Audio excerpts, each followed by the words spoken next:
This episode is brought to you by Progressive Insurance. Do you ever find yourself playing the budgeting game? Well, with the Name Your Price tool from Progressive, you can find options that fit your budget and potentially lower your bills. Try it at Progressive.com. Progressive Casualty Insurance Company and Affiliates. Price and coverage match limited by state law. Not available in all states. Hey, it's Ryan Reynolds here from Mint Mobile. Now, I was looking for fun ways to tell you that Mint's offer of unlimited premium wireless for $15 a month is back. So I thought it would be fun if we made $15 bills. But it turns out that's very illegal. So there goes my big idea for the commercial. Give it a try at mintmobile.com/switch. Upfront payment of $45 for 3 months, $90 for 6 months, or $180 for 12-month plan required. $15 per month equivalent. Taxes and fees extra. Initial plan term only. Greater than 50 gigabytes may slow when network is busy. See terms. As you know, my paper is dry. Do you have any advice for young girls seeking to avoid a life of jazz and drink? Absolutely, yes. Mrs. Hart feels that it was the tragic combination of liquor and jazz which led to her downfall. Next question, please. Ladies and gentlemen, I would just like to say how flattered I am that y'all came to see me. Yes, Mrs. Hart is very pleased. You see, I was a moth, crushed on the wheel. You know, a butterfly drawn to the... I bet you want to know why I shot the bastard. Shut up, dummy. Hey everybody, I'm Jay Bullington. And I'm Keith Carcino, and we want to know, Have you seen this one?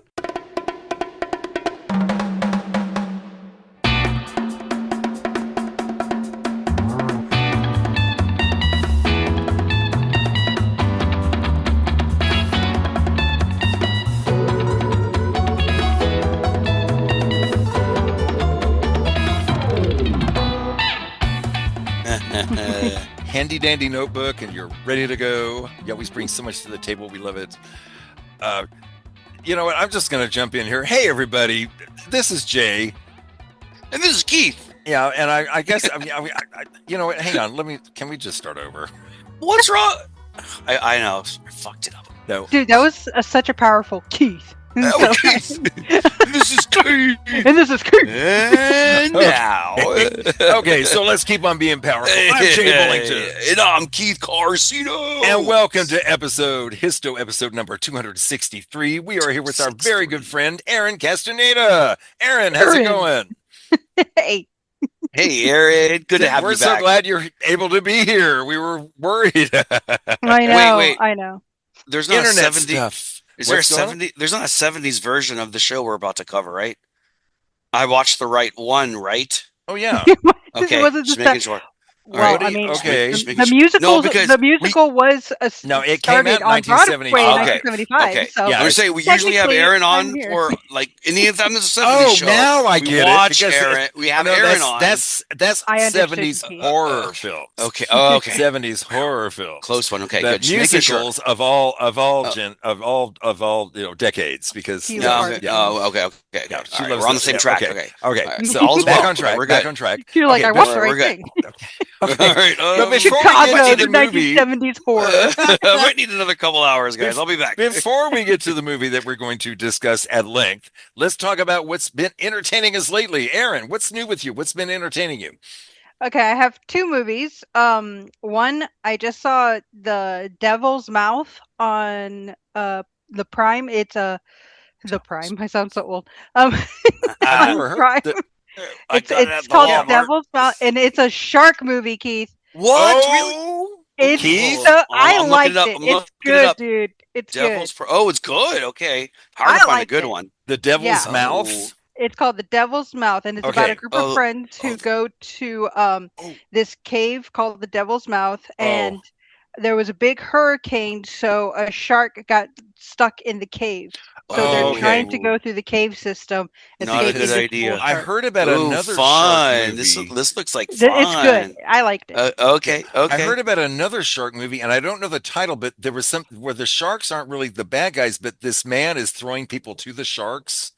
Oh And yeah, he's the bad that guy. one's on Shudder. There's a couple of them. Yeah, I I watched saw that one. one. Yeah, I and can't remember the name of it, but Yeah. I can't and either, I but like that that one was because Dangerous pretty good. animals. Dangerous Yeah. is animals. that it? Yeah. Well, I like Uh-huh. it because he's not. The sharks aren't the bad guys. It's this. Oh, Sharks yeah. are just. I mean, they're just animals. And he's in reality, humans are the monsters. Yeah, That's thank right. you very much. That's right. And that's the way it usually is in That's horror deep. films. And yeah. Mhm, Anyway, indeed. so okay, so And so I watched that one. That one's really good. I Okay. recommend that one. okay. And then last night I watched a movie that just came out on Paramount. It's called The Passenger. I saw that one too. Briefly talked about it with you, Jay. But yeah. Oh, that's Uh-huh. right. That's right. Yes, Yep. I thought this Yeah, sounded The familiar. Passenger. Yeah. Uh-huh. Yeah, that one was pretty good. I thought it was pretty good too. What's the Yeah. premise on that one again? It's like basically van life, and people living in their van, and then they get haunted by this hobo monster thing, and Mhm. and it basically is haunting their van. Yeah, like I made it sound so much more ridiculous than it is. it's kind of ridiculous. There was I some feel like that was writing. like a drunk history of explanation. I know, it's That was really- horrible. That No, really makes me spot on. want to watch that movie. Yeah, She a is spot haunted on, van. yeah. Yay! Yeah, Aaron nailed it. Oh no, the that's- ghost is in the ashtray. Ah. I mean, it's a Sprinter van, so I mean, that was more appealing. I'm just I gonna love stop. it. Watch it. It's a good. So did you enjoy it? I did enjoy it. You did. And Okay, that's okay. all I'm Well, gonna that's say. all I need to know. Yeah, that's all I need to know. Okay, cool. Well, Keith, what's new with you? I saw one called it's Bring Her Back from 2025. Oh It's about man. Okay, go ahead. I haven't seen it, but go ahead. it's about these two children lose their father, and they are moved. They move in with this new foster mother who recently just lost her own daughter. Her own daughter was blind and died, like drowned in the pool or something terrible. Well, the new foster kids, the girl, the younger girl, is also blind, and there's something not quite right with the foster mother. She wants to try to bring her dead daughter back using the new girl. So it's an interesting take on it. It's scary. It's, Okay. There's some. Oh, I you've seen it, Aaron. watched Okay. on Yeah. YouTube. I watch this guy a lot. His name is Daniel. His channel is called the Cobwebs Channel, and he's really fun. And he talks about movies. He reviews movies basically, and he talked about this one, and he said it was one of the most disturbing movies he's seen in a long time. He said this one. He said this isn't like a light fun, because he likes those kind of movies. He said this thing is like really dark. It reminded me of Talk to Me. Like, Okay. have you ever seen that one? Oh yes, I saw that with the It's- hand. Yes. Yeah. So there's like a gruesome moments, but Mhm. like the thriller part of it is they're very similar, but Well, it's good. Keith, do you recommend it, Keith?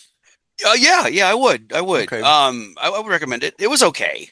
I give it, I don't know, out of 10, maybe 7 out of 10. It was all right. Okay, well, It was good. There worth are some watching pretty then. the house they move into already has this other boy, and he's really strange. There's a strange mute boy that does all these really strange, weird things. So and there's blind and mute people in this. yeah, you're right. Yeah. And so, but it's worth a watch if you're a horror film movie. Okay. Aficionado. I would give him a chance. Okay. This other one I saw, I just watched it because it was only 80 minutes long. It's called it's the new Pinocchio Unstrung. Have you heard Oh of this one? God! What did you think? I thought it was. I didn't love it. I Okay. didn't really like it. I Okay. didn't love it. It Because was I'm, weird. the guy was just talking about Daniel on the Cobwebs Oh, channel. okay, He talked about okay. that one too, and he said all these movies that are coming out, like the Winnie the Pooh movie, Yeah, these horror movies, because these characters they lost the licensing or something after so many years. They become Oh, public really? domain. Oh, So okay. that's why they're making fun. all these movies. Oh, that makes sense. Well, Okay. he said of all these crappy movies that they've been doing, he said actually this is the only one he's enjoyed. It's a he thought beautiful movie. It's he actually thought- beautiful. It's Well, done. he thought it was looks really good. just funny and it looked good, and he thought he thought it was kind of funny actually to him. They It's did like, add some funny parts. Like there's this one point where this person's dying who has asthma, and like after he like as he's like spewing out blood, he reaches for his inhaler and takes a shot of his inhaler. Little things like that. But it's a beautiful movie, and Pinocchio looks super creepy. And I will say this: if there's anything worth watching this for, it's the kills. The kills in this are they don't hold anything back. Let's just say it's pretty cool for that alone, and it's only 80 minutes long. So get in, get out, and get it over with. So I do recommend it. It wasn't the best. The whole story itself is ridiculous, but I didn't really care. Well, I just had a good time with it. So you don't go to watch this kind of movie expecting a serious storyline, right? You don't, exactly. You don't go in expecting, Casablanca.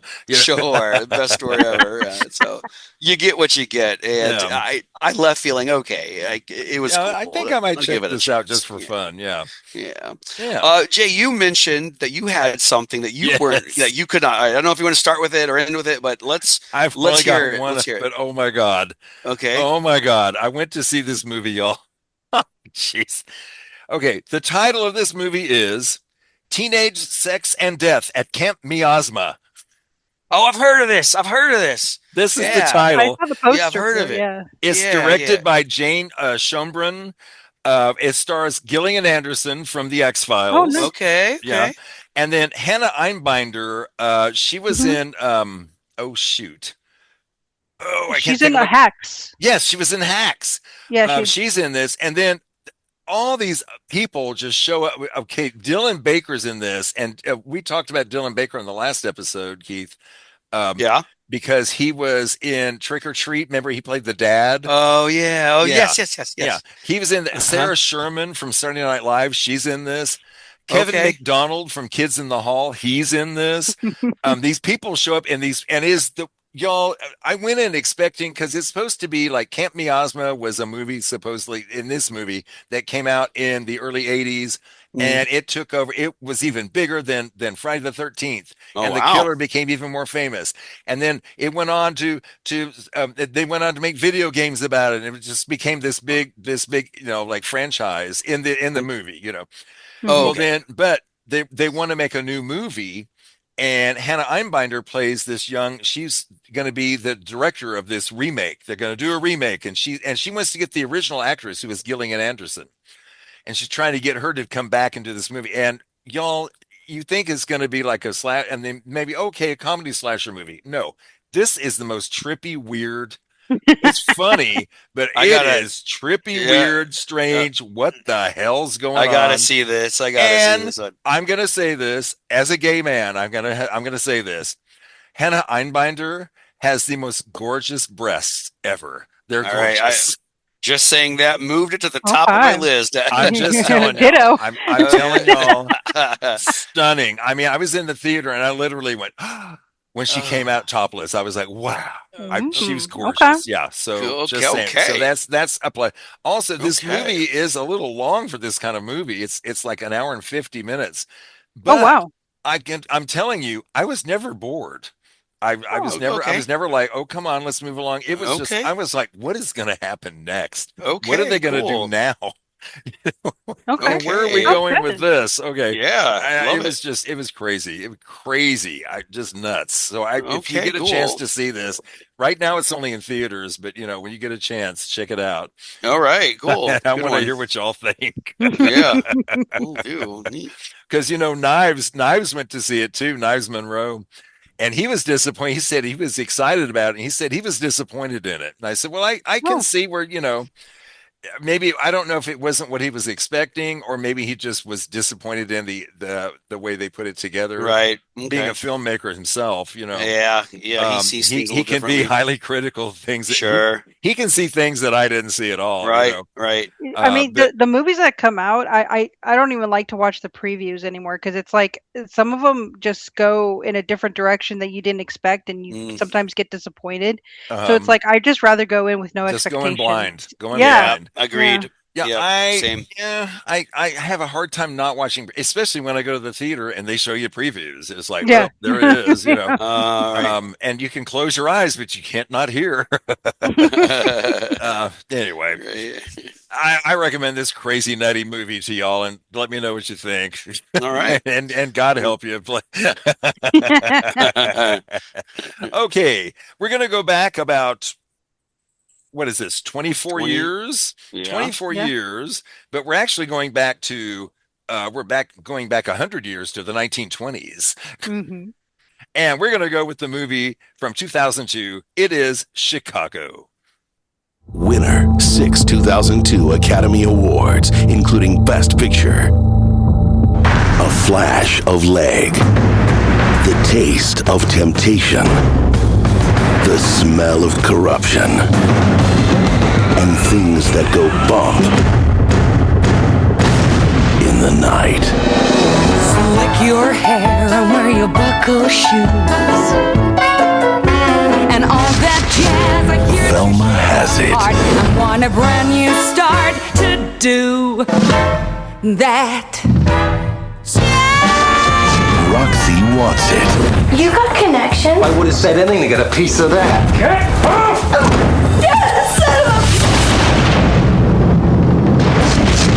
Billy can fix it. My client feels that it was the combination of liquor and jazz which led to her downfall. But in a city where everyone loves a legend, there's only room for one. That's Chicago.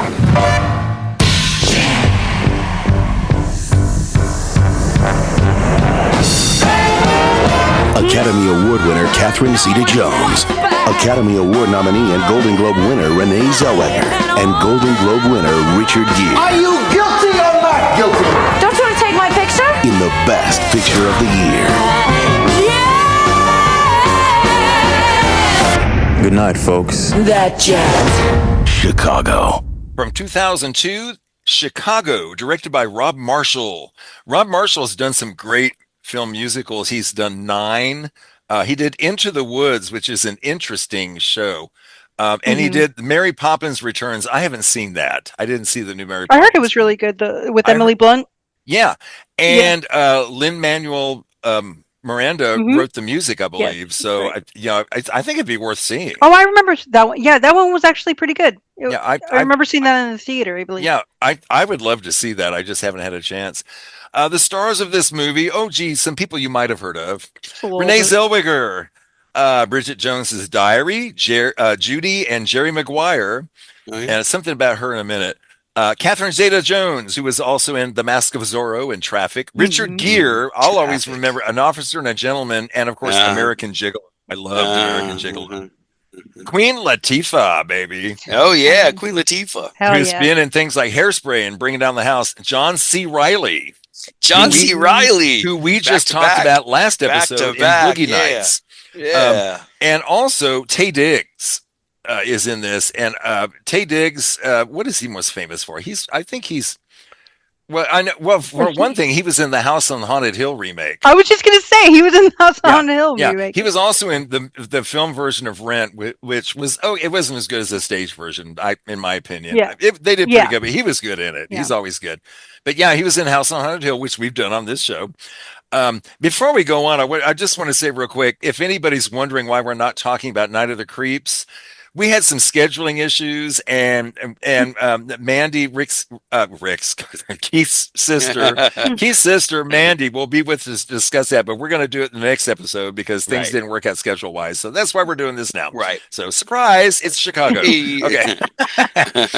Okay. Summary of this movie: 2 death row murderesses develop a fierce rivalry while competing for publicity, celebrity, and a sleazy lawyer's attention. Yay. The musical first opened on Broadway in 1975. And I got to say something funny about this movie. When it came out, Rick and I went to see it at the theater, and we both loved it. Mm-hmm. We loved this movie. We're walking out of the theater and walking to the car, and I'm singing, the songs from the movie. And Rick is like, how can you already know the words to Yeah, these songs? I And was I'm like, just Rick, thinking that. I was Rick, just thinking, oh, but I've you been remember listening them to from... this music since I was 15 years old. Okay. Like, wow. Because I had the Okay. Broadway album with Gwen Verdon and Cheetah Rivera on it. You know, right. I had So the it has original, man. So it stuck close to the same score that it Oh, used yeah. back then. Okay. Oh yeah, They there was did- only like one song that they didn't put in the movie. That was there's actually and from that was a Broadway. duet between Catherine Zeta-Jones and Queen Latifah, and it's a really and actually I've got it. You can watch it if you want to come over and see it. I've got it on the disc. You can see that deleted song. It's nice, but I can see why they cut it out because the movie is, it's almost 2 hours really. Yeah. And that really is a slow. It's beautiful, but it's a slow moment. It works great on stage, but I think they were smart to take it out of the movie. Things moving. This movie was actually, I mean, the whole premise of the Chicago was based on a actual trial that happened in 1926. It was based on 2 real murder suspects. Actually, And- they were real stories. And the reporter, there's actually a Drunk History, that show Drunk History. Oh yes, I love it. Episode on the real true story of Chicago. I really recommend it. Oh, I want to see that. It is hilarious. Oh, I want to see that. Maureen Dallas, she was Dallas Walken. She was a reporter and reported on these 2 ladies. And that's her. And she and the character. What's her name? Yeah. Oh my God. I know. The reporter. Hang on. The one who was Miss Sunshine, that one? Yes. There you go.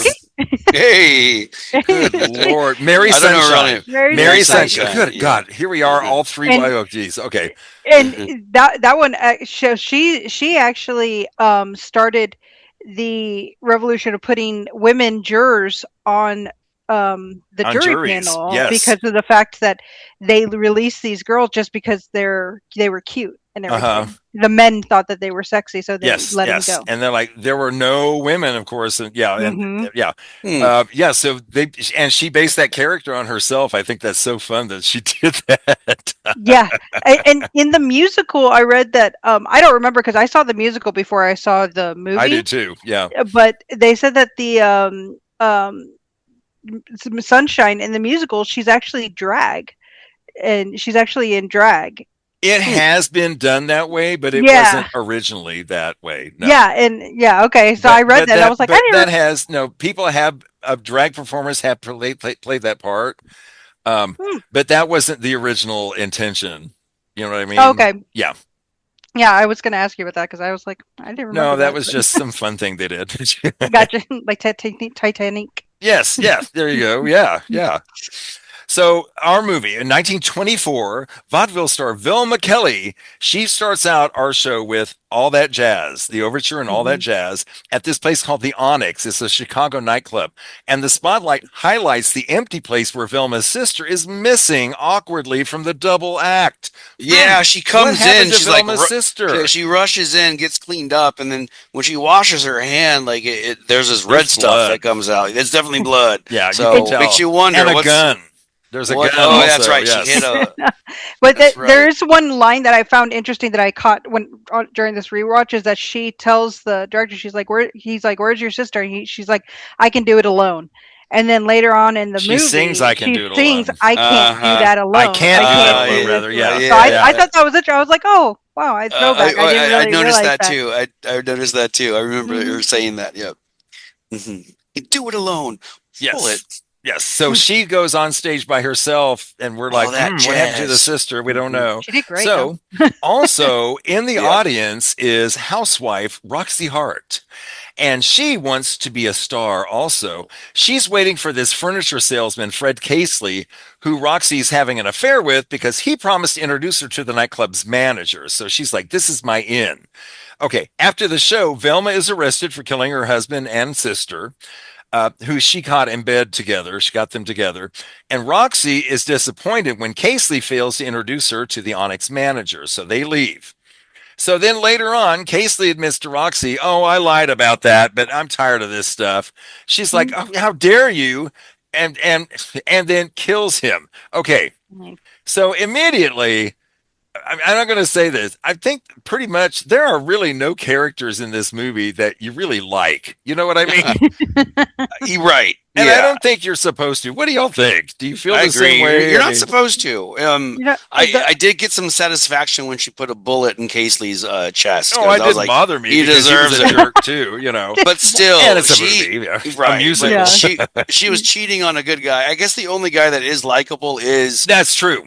William C. I take it back. I take it John back. C. John Riley. C. John C. Riley. But you kind of feel Mr. sorry for Cellophane. him. Oh, Mr. yeah, Cellophane. you feel very sorry for him. Yeah, Poor yeah. thing. Poor He's guy. pitiful. Yeah, he did You feel nothing sorry wrong. for him, but yet you're like, dude, come on, man. Wake like, up. Grow a pair, yeah. Grow a He's the pair. only Like, one. I come on, think man. he and Richard Gere, they're the only characters who get off okay, really. You Yeah, know? I mean, they have nothing to lose in it, really. Yeah. That's So- true. Yeah. Mm-hmm. So anyway, you know, she shoots him dead, then convinces her husband Amos, who we're talking about, John C. Riley, to take the blame, saying, "Oh, it was a burglar in self-defense." And then the police are like, "Oh, wait a minute." And this is when she starts singing that great song, "Funny Honey." When she's sitting on the piano singing about her funny honey. Oh, he's so wonderful. And then now he's shot off his trap. I hate that. I hate that sap.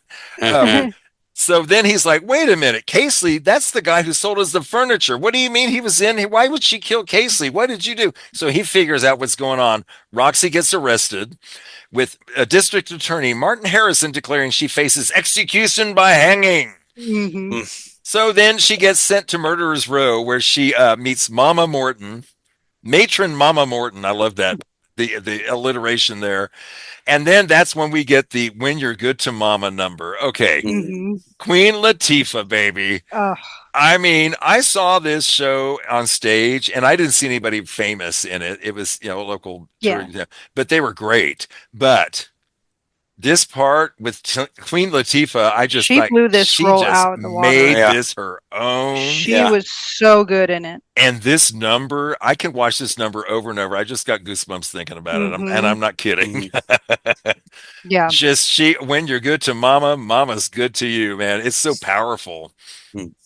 So speaking of powerful, then Roxy gets to learn the backstories of the other women there, the other murderesses, including her idol, Vilma Kelly. And then they do the cell block tango.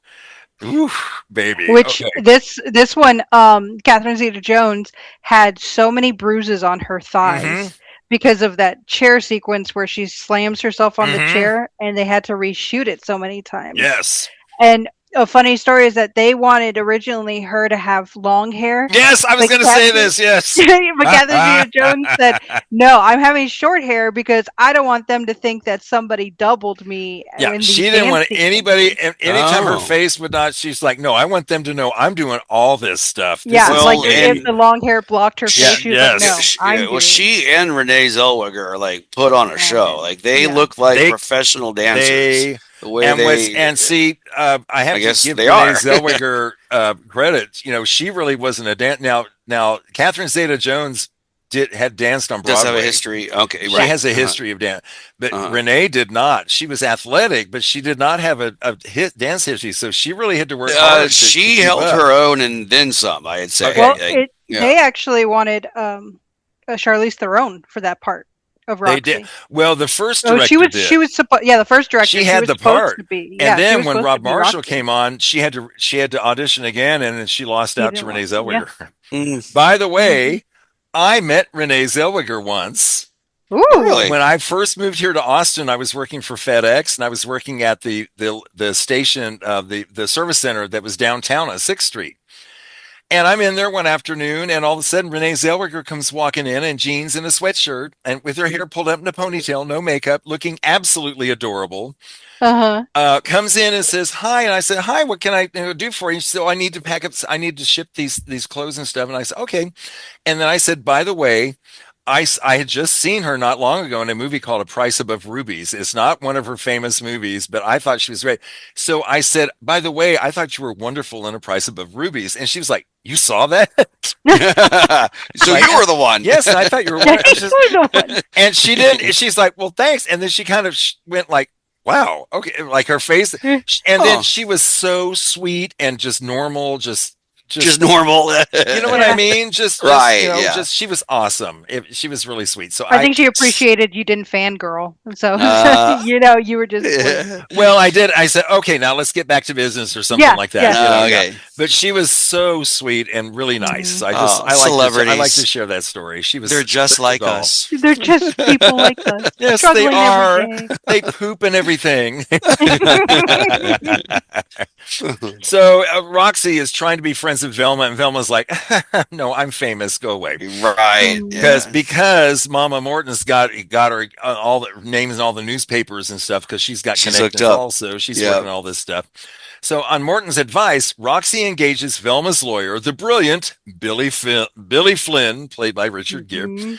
And then we get the All I Care About number. All I Care About It. And that's Richard Gere learned how to tap dance for this movie. Let me tell you something. Go ahead. Let me tell you something. I used to dance, okay? And I was pretty good. But the hardest thing and the thing I was the worst at was tap dancing. It is hard. Oh, and yeah. that man, that was him tap dancing. He learned how to do that. I was very impressed. When I first saw him in this part, I thought, oh, he just seemed out of place. I was like, would he be the best one to go? But the more I watched it, like, wow, he really delivered. He really did. He got better and better as it went on. I was like, okay, I believe it. Yeah. His acting was great. I don't really like his voice. I didn't. Singing voice? It's not great, but I really liked the number we're going to be coming up on where she's on his lap. Oh yeah, they both reach for the gun. Yeah, I really love. No, he did great. He did great acting. He performed it well. You're just not crazy about his voice. No. Yeah. Okay, well that's acceptable. I understand that. Okay, so let's see. So she's got the Billy Flynn working for her now, and now he's reinventing her as this virtuous Southern woman corrupted by jazz and liquor. And that ruined her life, the city's decadent nightlife, you know. So a very repentant, Roxy, she claims she had the affair with Casely because Amos neglected her for work. But then Casely jealously attacked her when she chose to remain with Amos, and that's the both reach for the gun number. And that is I love that number. I just think that's so well filmed, you know, with the strings and everything. And Renee did so well acting like a ventriloquist dummy. Yes, she did great. I'm telling you, it's hard to believe that she hasn't danced all her life. I know. I was very impressed. So the press goes, oh, yes, we all believe her. Yes. And Roxy, she's this overnight sensation. And that's when she does the Roxy number, which is so fun. I love when she's walking along on their hands, when they're holding their hands together and she's just walking along in the air on their hands, you know, and then they flip her over and all the mirrors. And how did they film that? Yeah, like the chorus line in the whole movie, they did great as well as just like anchoring them. Yes. I thought it was incredible. So Velma is losing the attention now. Now, you know, Roxy's getting all the attention. Velma's not famous all of a sudden. So she tries to get Roxy to join her act. Oh yeah, you know what? Think about us working together, replacing my murdered sister. And this is when she does the I Can't Do It Alone number, which is hellaciously great, man. Oh, so good. I mean, the fact that she just like is able to switch back and forth in all the dance sequences is like you go, I go. I mean, I lost my breath just looking at her. Like, I don't know how she was able to. Well, her vocal performance is great in this. The dancing is like, it's so top notch, man. And she is giving it everything. It's so, I mean, you just feel it. It's amazing. I love it. So when then all of a sudden this other wealthy heiress gets arrested for murdering her husband and his two mistresses. Oh, Lucy Liu. Was that Lucy Liu? It was Lucy Liu. Yes. She's playing Kitty Baxter. And and the press and Flynn are instantly, this is what we're looking at now. This is what we want. And Velma's like, but it seems like he's like jumping from case to case, whichever one has the most popular or like notoriety. His name is in there. But Roxy comes up with a great idea. Right. I'm pregnant. I hope, and she faints and says, "Oh, I hope I didn't hurt the baby." And I was, "Oh, the baby, huh?" And I love Velma's and Velma goes, "Shit." It's like, that's a great idea. She knows Damn exactly it. what she's doing. Oh God! And so the press ignores Amos, of course, her husband, and that's John C. Reilly, and he goes into his Mr. Cellophane number. Which he got really into this role. He designed the clown makeup and everything. Well, he got nominated for this movie. Yeah. Yeah. And he really got into that number. It was his idea to have him making up his face. Yeah, that was his idea. Yeah. And that's a wonderful. I mean, such a great song. It's so sad, dude. And he delivers it so well. Oh, so well. So Flynn convinces Amos that the child is Casely's. Hello, it's Casely's, and you should divorce Roxy because in this mess. So Roxy decides to fire Flynn. She's like, "I'm done with you. You want me to wear this ugly dress?" He went, "No, that looks like garbage. I'm not going to look like that." No, she's like, I'm famous. I can do this by myself. I don't need you. Then all of a sudden, one of the murderesses, who actually is innocent, the only one, the Hungarian. She swears she's innocent, and I believe her. Yeah, I totally believe her. And she becomes the first woman in Cook County history to be executed by hanging. Yeah, that'll wake up. That'll really, wake her up quick. Like, okay, right? This is not a joke; something to play around with. Didn't they handle the filming of the hanging really well? Yeah, it was classy. With the performance of the, they kind of did that a lot in almost every song. You saw kind of like you see the dance is like it has its own little metaphorical way of showing you either what's happening or the opposite of what's happening. In he had it coming and all. Yeah. Well, in reality, they're talking about murder, and they really found a great way with the handkerchiefs and everything. Oh yeah, the red hankies instead of blood and all. It was so great. They had to make it PG in some way. Yeah. I mean, talking about murder. Well, that's how they did it on stage too. It was all very, they couldn't actually, spill the blood on stage. They could have Sweeney Todded it, They well, that's true. Yeah. Okay, well, Roxy's like, "Oh shit, maybe I better rehire him." Okay, so she's like, "Okay, I'll wear this dress." Okay, yeah, I'll do whatever you want. She's like, "Oh, it doesn't look so bad." Okay, and he's like, "So you know what to do?" It's like, "Yes, yes, whatever you say. Whatever you say. I'm going to shut my mouth and do whatever you say." Yes, okay, smart. And so he turns her trial into this media spectacle, and that's the razzle dazzle number. Give him the old razzle dazzle. And then, of course, Mary Sunshine helps with this too, and all the reporters. And then Flynn discredits witnesses, manipulates evidence, and even stages a public reconciliation between Amos and Roxy. That was good. When she claims, "Oh, the child is his," and that poor man. Then, God, then Mama and Velma find Roxy's diary containing incriminating entries, and they offered it to the prosecution as evidence in exchange for amnesty in Velma's own case. Like, "Oh, I'll get off, on this." And then Flynn says, "Oh, this is garbage." He discredits the diaries, and he's saying it was written by D.A. Harrison, who planted it as evidence. And this is when he does the tap dance, which I think is remarkable. What were you going to say, Erin? Oh, just like how the wording in it is too erroneous and everything like that. It's too lawyer talk in order for it to be in Roxy's diary. Language that she would never use. And then she gets acquitted. So Roxy gets acquitted. But then immediately,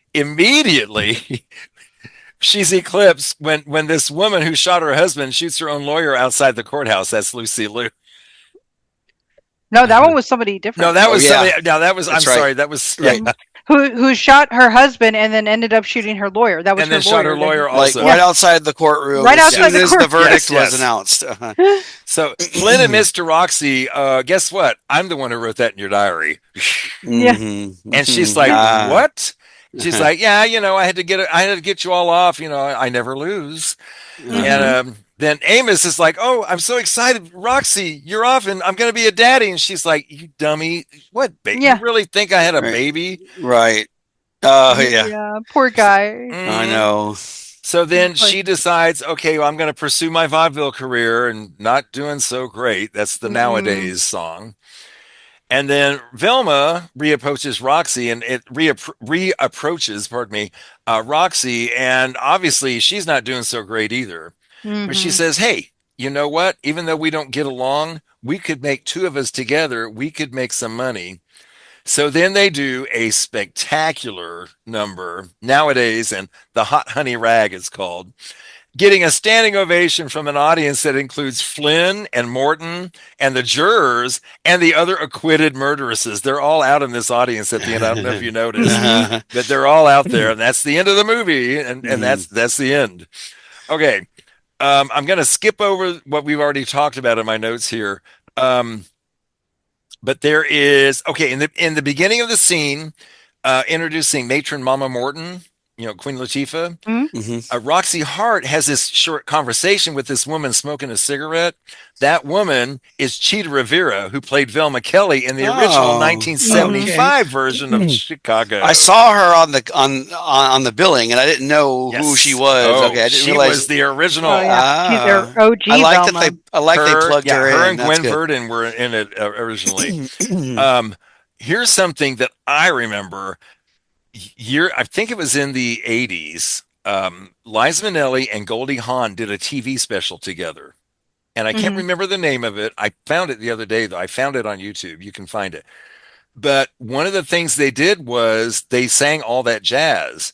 And what they were really trying to do, supposedly, with this special was to get people to say they wanted to do the movie of Chicago. Yeah, because Bob Fosse wanted to do the movie because he did so it on Broadway. Well, he did so good with Cabaret. Oh yeah, and so he wanted to direct the movie Cabaret. Yeah. So he was having a plan to direct Chicago, but he died before he could do it from a heart attack. Unfortunately, that didn't happen, and that would have been amazing. Actually, the musical lost momentum, but it gained momentum again in the 90s with the OJ trial. And so when the OJ trial was happening, people started to be interested in this musical again. So it started ramping up in the late 90s. Yeah. And so that's when they started talking about making it a movie again. It's crazy. Kathy Bates was Rob Marshall's first choice to play Mama Morton. But she was making the film about Schmidt, so she couldn't do it. And then her and Queen Latifah both ended up being nominated for Best Supporting Actress for their movies. That's cute. So they both got nominated, which is awesome. The role of Billy Flynn was offered to John Travolta several times before they finally went to Richard Gere. And this is the fourth movie that Travolta turned down that Gere accepted. Here are the others: American Gigolo, Days of Heaven, and An Officer and a Gentleman. Oh wow! Yeah, he turned those down. But also, they had also wanted Michael Jackson as Billy in the very, very beginning. Can you imagine? Yeah, they wanted Michael Jackson. No. And then they started talking about John Travolta.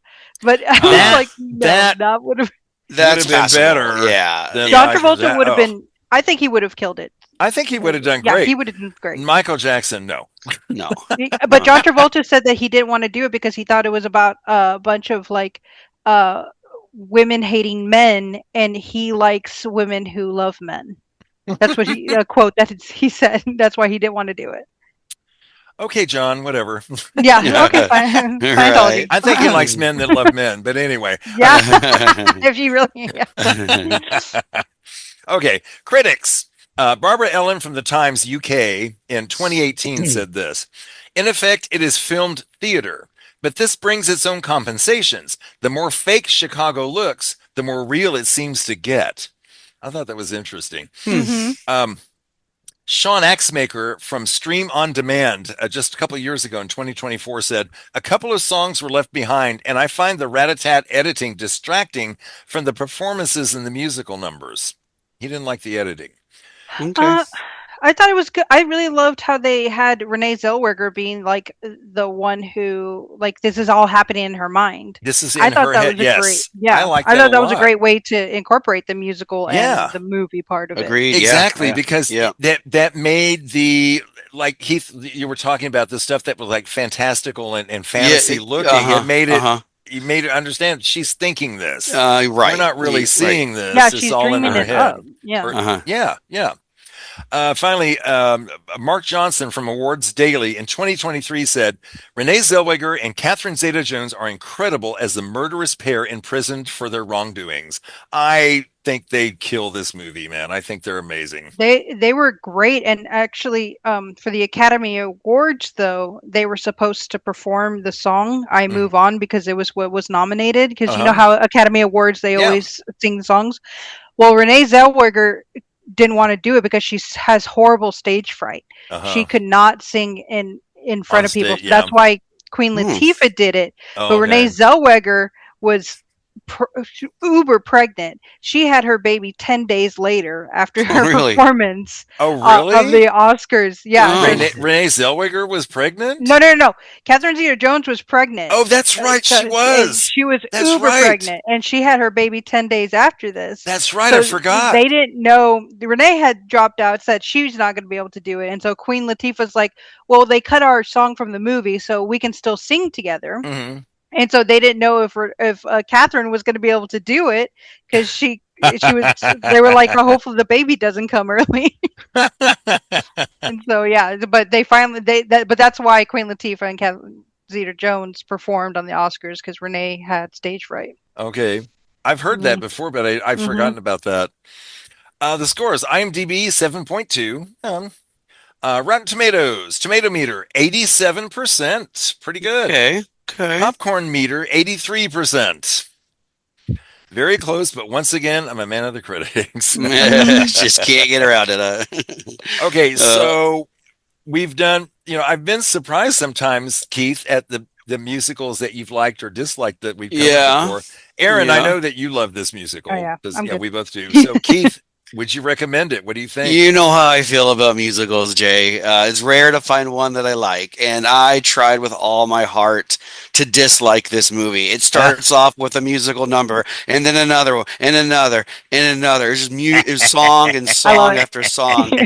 But I gotta say, the songs just weren't there to like glorify song and dance. It was part of the plot. It all told the story as they went along. It was so interesting, and it kept me totally. And I would highly recommend this movie to anybody. It was fantastic. It's one of those musicals that I would like to watch again and go back to. And I'm so glad you've opened my eyes. I'm still not a huge musical fan. I know, but like things like this is a reasons why. Like, you know what? I will remain open-minded when it comes to certain genres I don't like, because this one really surprised me. I highly enjoyed it. It was almost 2 hours long, but it didn't feel that way because it was it was done so well. The dance numbers were so like fun and interesting and catchy, and they just really did a great job of not just telling the story, but offering you another perspective as to what's going on. It really delved in deeper to give you a more thorough understanding of the plot, which is hard to do, and I thought they did an exceptional job doing it. So,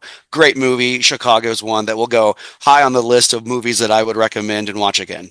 Awesome! Yay! I'm so glad this one is like one of the best musical rendition movies. Okay, it really is. I think. You mean like a Broadway to film? Broadway to film. Yeah. I think absolutely. It's one of the best. Because some of them are just like, I mean, like the chorus line that you watch the movie, you saw the musical, like it goes right off. No, but the movie was not even close to seeing it on stage. It just didn't work. It was too similar to me, but there was no like variety. Much better. But like it did pretty well during the award show. I hear too. It was nominated. Catherine Zeta-Jones got an Oscar, but Richard Gere was snubbed. He didn't get a nomination. He did not even nominated for it. No, but he was snubbed. That was a big controversy. Okay, it did win Best Picture. Yeah, I mean, it was huge. It was fantastic, and he got lots of praise, even though he didn't get nominated.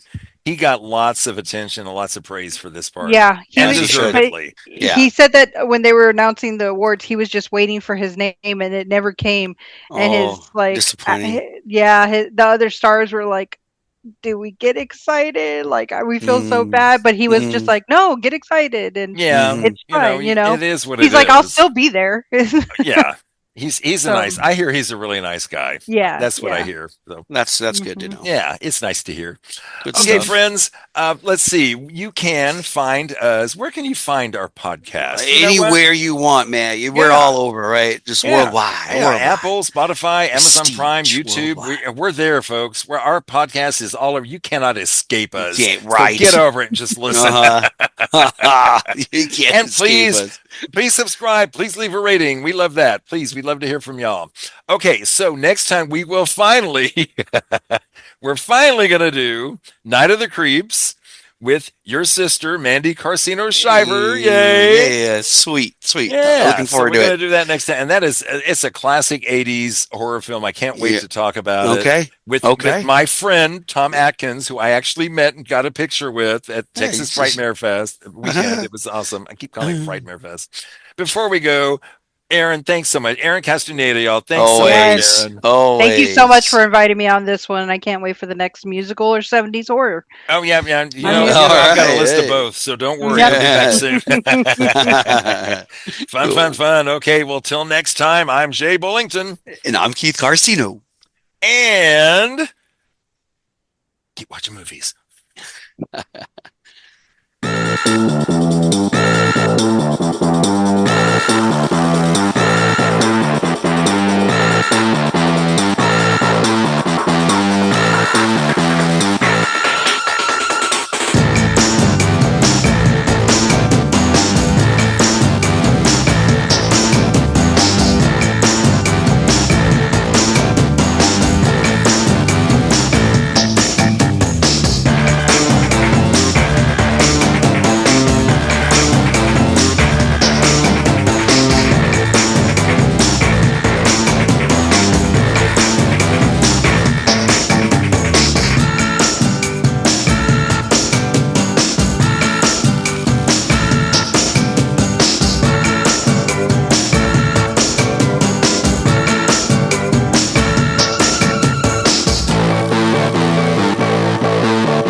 Bye-bye. Okay. Bye-bye. Okay.